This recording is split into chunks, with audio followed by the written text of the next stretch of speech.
Hey guys, what's up? So today I'm going to be looking at a relatively new budget guitar brand that is slowly but surely making its way stateside. So stay tuned.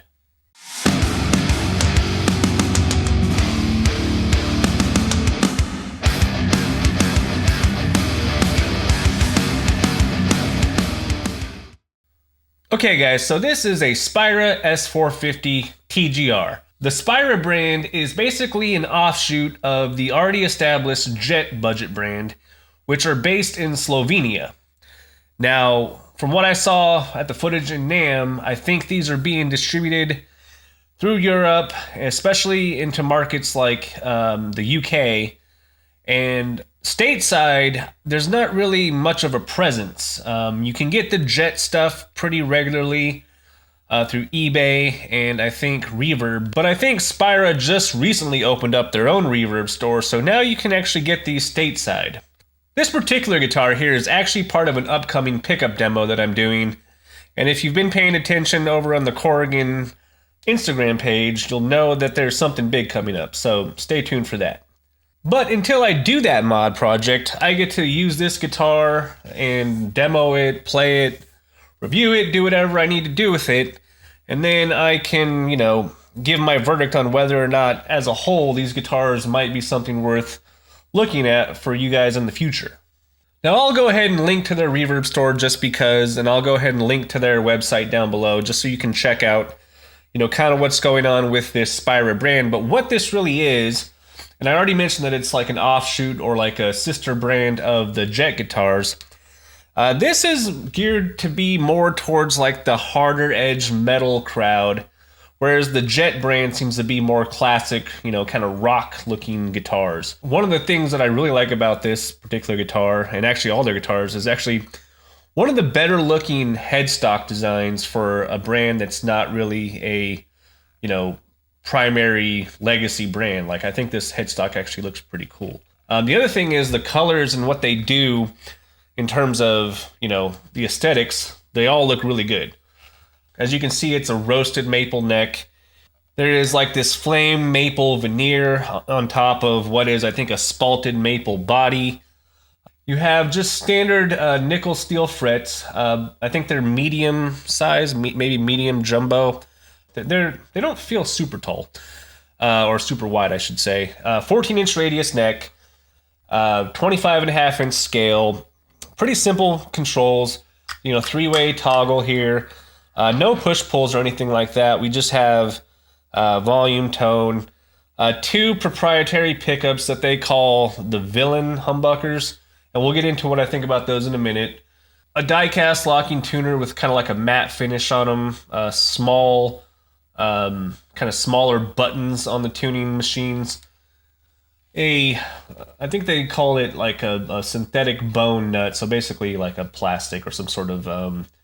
I know it's not a bone nut or a Graphtec.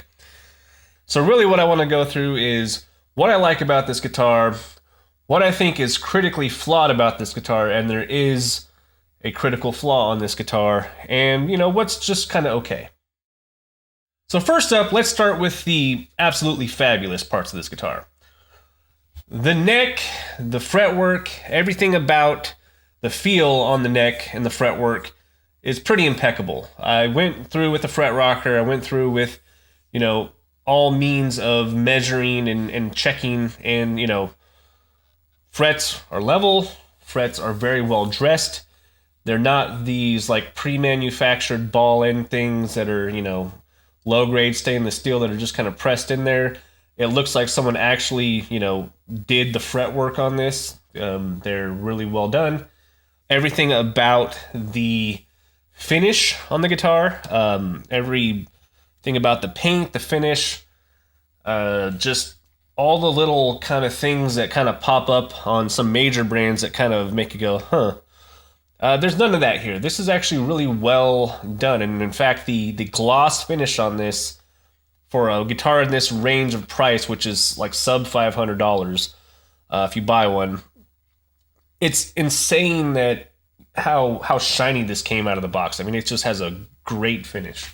Additionally, I already mentioned I really like the shape of the headstock. Like when you get some of these budget brands that kind of come out and kind of make their aesthetic.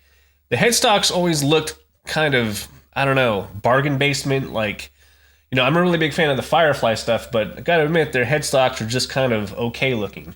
This is actually kind of cool. This is actually something that I would totally see on like a higher end guitar. I could believe it. One thing that's obviously, you know, more of a budget kind of feature on here is a scarf joint instead of a volute on the, you know, the neck heel here. That's not always indicative of like, you know, a cheaper quality, but if you're going to buy a budget brand guitar, you should expect to probably see a scarf joint being the main method of construction on the neck.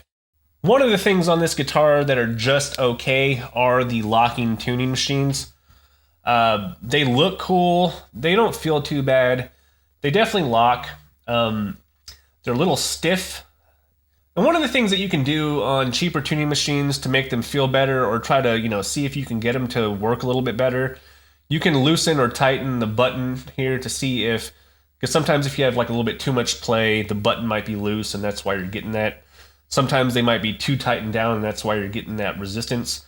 These, they're okay. I got them adjusted as much as I can, but as soon as you get, you know, up in tension, they do start to get a little stiff. One of the things I do like about them is they are a very low profile kind of string wrap here. So, you know, you have a really kind of slick modern look with these particular tuners, and they fit the aesthetic of the guitar. So one of the things that I initially didn't really like that much about the guitar, but then I grew to like once I started doing some adjustments, were the electronics, the stock pickups, these villain humbuckers. Initially, you know, I saw that this was about 11K output, and this is about 7. Little underpowered for my particular taste, but once I got the height on the pickup adjusted and I kind of dialed in my settings, I actually really like this bridge pickup. It's got a pretty nice kind of fat harmonic tone and decent articulation, not too fizzy on the top end, not really boomy or thuddy, and the mid-range just sits pretty well. I'm actually pretty impressed with what's going on here. Granted, these are going to get ripped out and, you know, I got some other things on the way. So let's get to the thing that I think on this guitar is critically flawed. And unfortunately, the only way to fix it is to fully replace it. And that is the bridge hardware. So here's the stock bridge. This is just your standard run-of-the-mill hardtail bridge. However, it is also probably one of the cheaper things on the guitar. One of the things that I would say that the company probably skimped on the most. And that's mainly because this comes with, you know, one of these like hybrid top loading or string through designs. The main problem with these style of bridges and the things that I don't like about them is if you're not going to be the top loading style, if you're going to use the string through, you get a really weird break angle when you try to lower the action on these, and unless your guitar is set up with a decent, you know, shim in the neck pocket or a really high neck pocket, the action on these is just a little bit too high, and they tend to come with 8mm adjustment screws, which tend to be a little bit too long for using like a low profile action. So you can replace the screws on the adjustments here with like, you know, 6mm ones. And that might alleviate the problem of, you know, scratching or cutting up your hands when you're palm muting. But it does still create a really weird break angle because of how high up on the back of the plate the screws tend to sit. Now, that's more of a nitpick because, honestly, if that were the only problem with this bridge, that would not really be a deal breaker in my opinion. What kind of is a deal breaker is the size and dimensions of this bridge, where they have it installed on the body of this guitar, and how it, you know, how it orients and how it sits. It's just about 1mm or 2mm too close to the neck for you to fully intonate the lowest string on the guitar. So what happens when this was installed is I would try to intonate the low E string or low whatever you have it tuned to, and I would have to I would max out the saddle here all the way to the back, and it still wouldn't quite intonate at the 12th fret. And I figured out that it just didn't have enough room. So that's kind of a design error. That's sort of something that you can't really fix through just standard setup and adjustment. So I had been sent this Music Lily bridge, this hardtail bridge, a while back. Never had a reason to use it, but being that it's basically the same style or almost identical to this, I was like, that's a perfect place for this. So this is a Music Lily, just hardtail bridge. I was easily able to intonate everything on this bridge because there is about a millimeter or so of clearance, more than on this other bridge. And it has these pretty nice PRS style, saddles that are really well made. I went ahead and swapped out the standard 8mm adjustment screws here for 6mm adjustment screws, just to make it a little bit more low profile. And really, that's really it. I mean, that is the one major design flaw with this guitar. And I've looked at other videos of the Spira stuff from content creators that are coming out of Europe. And there's kind of a consensus that, yeah, these are kind of hard to intonate because of kind of where the bridges kind of max out. So if you're going to get one of these guitars, just maybe plan on the fact that you might have to replace the bridge. But without further ado, let's just go ahead and get into some tones on this guitar, because that's what I do here. I play the guitar. So I'm going to focus mostly on this bridge pickup because I really like it. I have the Archetype Goat Gear X pulled up, and here's what I got for just my standard metal do-it-all tone.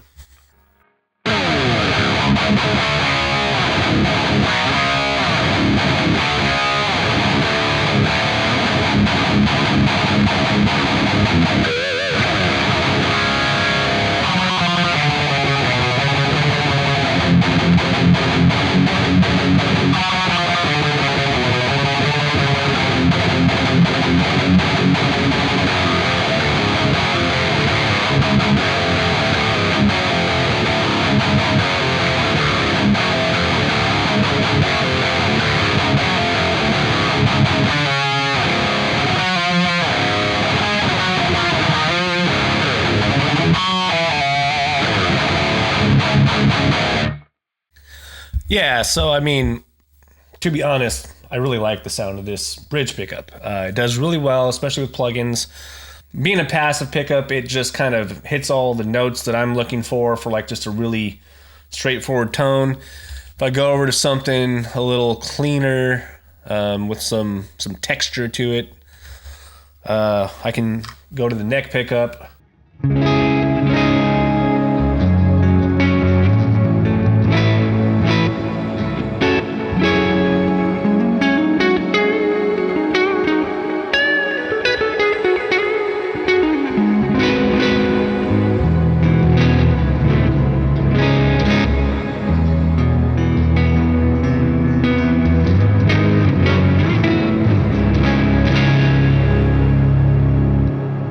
And like the tone pot works fine.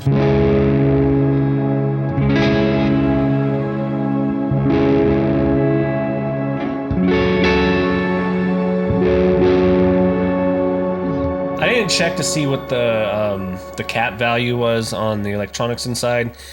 The roll-off is pretty subtle. I wouldn't imagine it's anything other than like a 0.22 microfarad.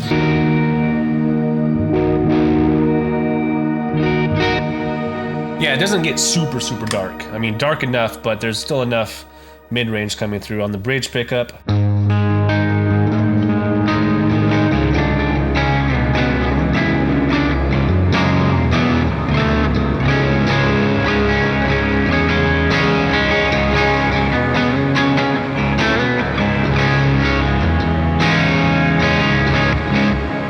Pretty good.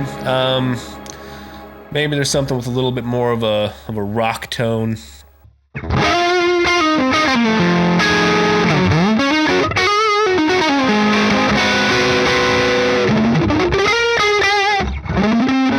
Kind of fuzzy, actually.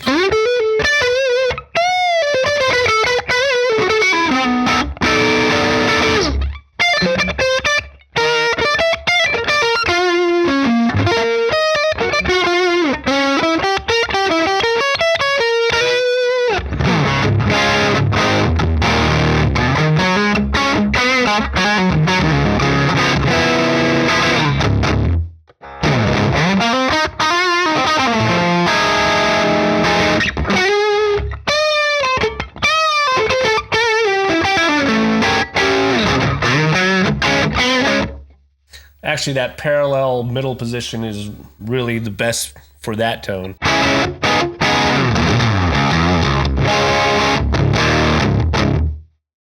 Pretty crunchy, pretty fuzzy. If I go back over to, you know, one of my tones using the ML SoundLab Reflex IRs with the Jesus Demon and the greenback.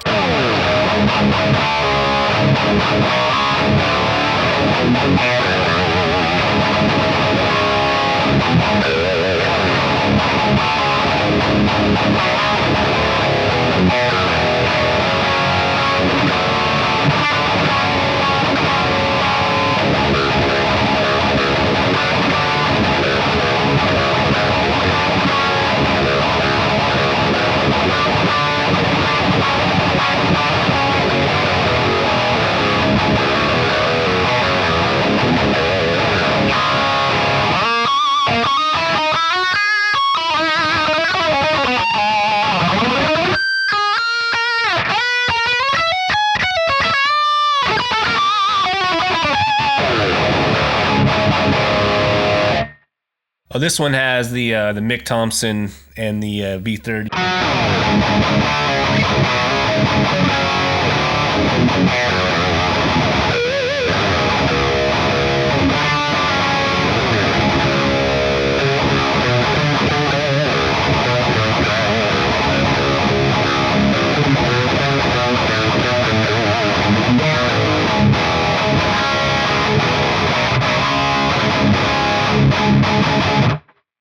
Really like that. But I'm gonna go back to my what I call the tier mix. This is basically, if you saw my video where I did tier rankings for all the neural DSP stuff, this is the tone I have for the Gojira.